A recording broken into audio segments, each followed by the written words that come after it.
बाद में राज बब्बर कैसा फाइट करेंगे? राज बब्बर जी को उतार के कांग्रेस ने अपने आप की अपनी हार स्वीकार कर ली है पहले से ही। कांग्रेस के पास में पूरे हरियाणा के अंदर कोई प्रत्याशी नहीं मिला। हरियाणा के अंदर भूपेंद्र सिंह हुड्डा बार बार पींगे मारते हैं मेरे से बड़ा कोई नेता नहीं, हरियाणा मेरी जेब में रखा है, हरियाणा का सबसे बड़ा नेता मैं। उनको हरियाणा में कोई नेता ही नहीं पाया चुनाव लड़ने के लिए, तो कैसे कैसे बात बनेगी? राज बब्बर का कोई लेना देना नहीं है और बब्बर साहब का यहाँ कोई औचित्य नहीं है चुनाव लड़ने का। बब्बर साहब को जनता नकार चुकी है। केवल और केवल जो लोग कांग्रेस के बहकावे में वोट करेंगे वो राज बब्बर जी को वोट करेंगे, जो लोग देश के लिए वोट करेंगे वो भाजपा को वोट करेंगे। क्या नाम है? मेरा नाम विजयपाल सरपंच है जी। क्या सोच करके वोट करेंगे?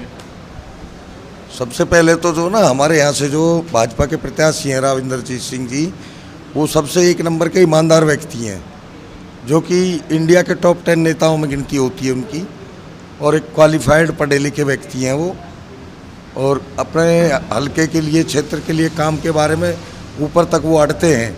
जैसे कि एक एग्जाम्पल है, उन्होंने एम्स पास कराया अभी। अरे अभी यही सोना में बसों की हालत, सरकारी बसों की हालत इतनी बेकार है।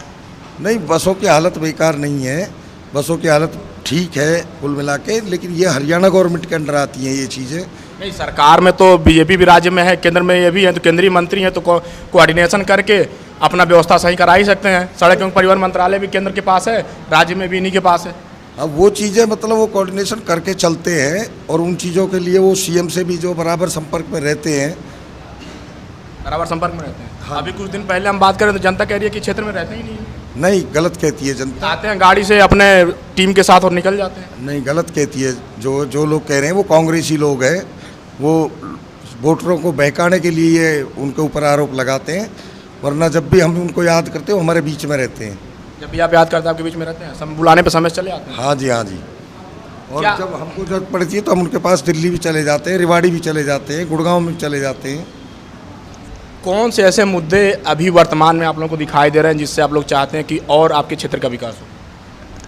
मुद्दे तो देखो भविष्य में आते ही रहेंगे, जैसे जैसे समय आगे बढ़ेगा तो मुद्दे तो आगे आते ही रहेंगे। पहले हमने कभी नहीं सोचा था कि भाई हमारे यहाँ बड़ोदरा एक्सप्रेसवे बनेगा, सोना का एलिवेटेड एक्सप्रेसवे बनेगा, रेलवे लाइन निकलेगी। तो जैसे जैसे समय आगे बढ़ रहा है, अभी आगे उन्होंने मेट्रो के बारे में कोशिश की। रोजगार के लिए सरकार ने क्या किया? रोजगार के लिए जो प्राइवेट सेक्टर में भी जो काफ़ी इन्वेस्ट आ रहा है हमारे यहाँ, और सरकारी नौकरियाँ मेरिट बेस पे दी जा रही हैं। मेरिट बेस पे दी जा रही हैं? हाँ जी। क्या नाम है आपका? मेरा नाम प्रताप सिंह है, मैं सोहना क्षेत्र के अंदर भोगपुर मंडी गांव से बिलोंग कर रहा हूँ। अभी जॉब करके लग रहा है? अभी जॉब करके आ रहा हूँ। अपने जॉब से खुश हैं? हाँ, जॉब से खुश है। जितना आपको सैलरी मिलना चाहिए उतनी मिल रही है? हाँ, जितनी देखो ये तो अपनी काबिलियत के ऊपर है। आज की डेट में सैलरी तो कोई भी हो, चाहे पढ़ा लिखा हो चाहे अनपढ़ हो, वो अपनी काबिलियत पे सैलरी ले रहा है। नहीं, ऐसा नहीं है। कई सारे देशों में तो कानून बना है कि मिनिमम वेज की एक गारंटी सरकार प्रोवाइड कराती है कि लेबर कैटेगरी का व्यक्ति इतना पाएगा, उससे पढ़ा लिखा व्यक्ति इतना पाएगा, उससे ज़्यादा पढ़ा लिखा व्यक्ति इतना पाएगा। नहीं, मुझे नहीं लगता हरियाणा से में ऐसा है कि फिक्स कर रखा हो, क्योंकि जो यहाँ पे अगर कोर्स अच्छा कर रखा तो अच्छी जॉब मिल रही है। अगर किसी ने डिप्लोमा डिग्री कुछ कर रखा तो उस बेस पे अच्छी जॉब पा रहे लोग आज की डेट में। आपके अपने सैलरी से आपके परिवार गुजारा हो जाता है? देखो, सैलरी से डिपेंड कर रहा है कि मेरे अंदर क्या काबिलियत है। तो मैं अगर सैलरी मेरे अंदर अच्छी काबिलियत है तो मैं अच्छी सैलरी भी पा सकता हूँ, विदेश के भी जा सकता हूँ। तो मेरी वो काबिलियत के ऊपर आजकल यही तो इस देश की विडंबना है कि जितने पढ़े लिखे युवा हैं वो विदेश की ओर क्यों भागना चाहते हैं? क्या उनको अपने देश में ऐसी सुविधाएं नहीं मिल रही? नहीं, अपने देश के अंदर भी सुविधाएं मिल रही है, बट क्या है कि उनको जो विदेशी लोग होते हैं वो अपने इंडियन को हायर करते हैं कि उनके अंदर वो क्षमता होती है, वो कैपेबिलिटी होती है कि वो उस काम को कर सकते हैं। ऐसा नहीं लग रहा कि इसमें एक सरकार की भी विफलता है कि वो अपने पढ़े लिखे लोगों को अपने कंट्री में ना रोक पाती है? नहीं, ऐसा कुछ नहीं है कि कंट्री में नहीं रोक पाने हैं। कंट्री में जो लोग हैं वो जॉब कंट्री में भी जॉब कर रहे हैं। ये तो आज से नहीं, पहले से भी जॉब कर रहे हैं विदेशों में जाकर, और वो अपने देश का परचम भी लहरा रहे हैं। अगर हम बात करें तो इंडिया से अगर कुछ बंदे जा भी रहे, लोग जा भी रहे, वो अपने देश का ही परचम लहरा रहे हैं कि इससे आपको कोई प्रभाव नहीं पड़ता कि विदेश में करें या इंडिया में करें? नहीं, मुझे कोई प्रभाव नहीं पड़ता। वे तो विदेश में कर रहे तो मेरे देश का परचम लहराया जा रहा है वहाँ। वो किसी भी एंगल में अगर वहाँ जाता है, मतलब राजनीतिक, ताकि वो अपने देश का अपने देश की जो लोगों का जो अपने माइंड सेट है, जो उनका अपना बुद्धिमत्ता है, उसका इस्तेमाल वो कर रहे हैं। उससे ज़्यादा तो हमें इस्तेमाल करना चाहिए अपने गवर्नमेंट से मिल करके। नहीं, ऐसा कुछ नहीं लगता। वो भी वहाँ से ना कुछ टेक्नोलॉजी, ऐसी बात नहीं है, वहाँ से जो टेक्नोलॉजी ले रहे हैं वो हमारे साथ शेयर भी कर रहे हैं अपने देश के साथ भी। जब भी वो आते हैं यहाँ अपने कल्चर में या उनको क्या करना है क्या नहीं, वो शेयर करते जरूर। जो वर्तमान के यहाँ पे सांसद इंद्रजीत राव जी केंद्रीय मंत्री भी हैं, कैसा काम कर रहा है? नहीं, राविंदरजीत जी का देखो काम है वो ठीक ही है। आज की जो डेट में अगर बात करें तो ऐसा कुछ नहीं है कि भाई उन्होंने काम ही नहीं किया। बड़े लेवल पे बात करें तो उन्होंने बहुत अच्छे काम कर रखे हैं। अभी बड़े लेवल पे तो काम दिख जाते हैं, छोटे लेवल पे कस्बों के लिए ग्राम पंचायतों के लिए क्या किया इन्होंने? ग्राम पंचायतों के लिए तो वो ग्राम पंचायतों के लिए डिपेंड करता है, सरपंच के ऊपर निर्भर करता है। सरपंच अगर ग्रांट मांगेगा तो उसको ग्रांट मिलेगी, विकास कार्य करेगा। अब वो नहीं मांगेगा, वही है ना, मैंने शुरू में कहा था, अगर काबिलियत है सरपंच के अंदर अपने गाँव में विकास कराने की, तो मैं कहता हूँ वो 1 करोड़ का क्या 10 करोड़ का भी काम करवा सकता है, अगर काबिलियत के ऊपर है। अगर वो काबिलियत ही नहीं मांगेगा ही नहीं ग्रांट में, तो कहाँ से काम विकास कार्य कराएगा गाँव का। एजुकेशन का हाल कैसा है क्षेत्र में? एजुकेशन का हाल ठीक है फिलहाल। प्राइवेट यूनिवर्सिटियाँ मैंने बहुत देखी, यहाँ पे गवर्नमेंट यूनिवर्सिटियाँ नहीं देखने को मिल रही।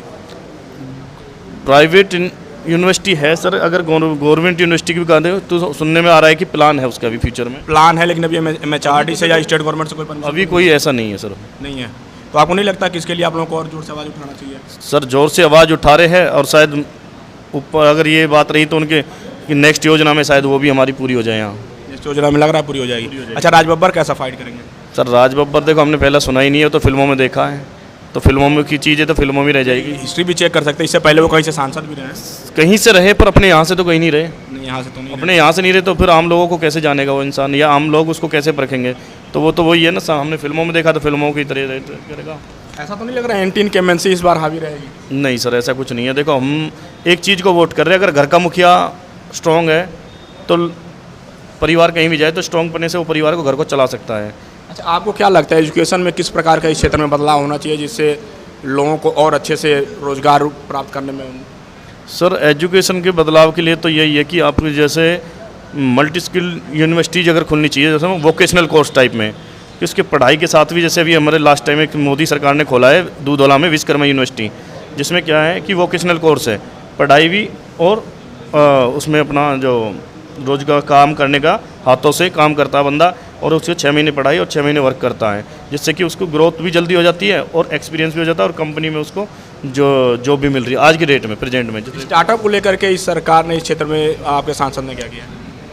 सर सांसद के लिए तो अगर मैं बात करूं तो मैं इतनी रुचि मैंने अभी ली नहीं है, पर लास्ट टाइम मैं देख रहा हूं कि भी हमारे देश की बात है और अपने मोदी जी के जो मुखिया है वही हमें चुन के रखना है, तो इसलिए मैं ज़्यादा इंटरेस्ट ले रहा हूँ। या सिर्फ मोदी जी को देख करके वोट करना है? सर इस जो ये वोट है सर, ये मोदी के लिए वोट है, हमें तो अपना देश का मुखिया अच्छा बनाना है, ये नहीं कि 22 मुखिया बना के रखने हैं हमें। 22 सांसद से कोई लेना देना, सीधे केंद्रीय नेतृत्व देश में। सर हमें अपना पहले तो देश का मुखिया ही स्ट्रॉन्ग करना है ना सर, तो सांसद तो अपना आप ही टाइट हो जाएंगे, जब हमारा मुखिया सा टाइट रहेगा तो अपना आप सब टाइट। अच्छा, आपको क्या लग रहा है जिस तरीके से मुख्यमंत्री का परिवर्तन हुआ और ये वर्तमान के मुख्यमंत्री अभी अपने सरकार को अच्छे से चला नहीं पा रहे हैं, 3 निर्दलीयों ने सरकार वापस ले ली, इसका कुछ असर पड़ेगा? सर ऐसा कुछ नहीं है सर, ये तो अच्छी बात है हमारी भाजपा सरकार में, हर किसी को भी पता नहीं चलता किसको कहाँ से उठा दे। उन्होंने ओबीसी वर्ग को जो नायब सिंह सैनी को मुख्यमंत्री बनाया वो कुछ सोच के ही बनाया होगा, शायद आज तक कभी बना ही नहीं होगा ओबीसी वर्ग का सीएम, तो इसलिए उन्होंने ये चीज़ सुना होगा कि चलो ओबीसी वर्ग का भी हम सीएम बना दे, और फ्यूचर में शायद ये भी रहे कि जो नीचे वर्ग के लोग हैं उनको उठाया जाएगा और उनको उस चीज़ के लिए वो जागरूक करेंगे, उनकी जो ज़रूरत की मूलभूत की सुविधाएँ शायद उन तक वो पहुँचाने का काम करेंगे।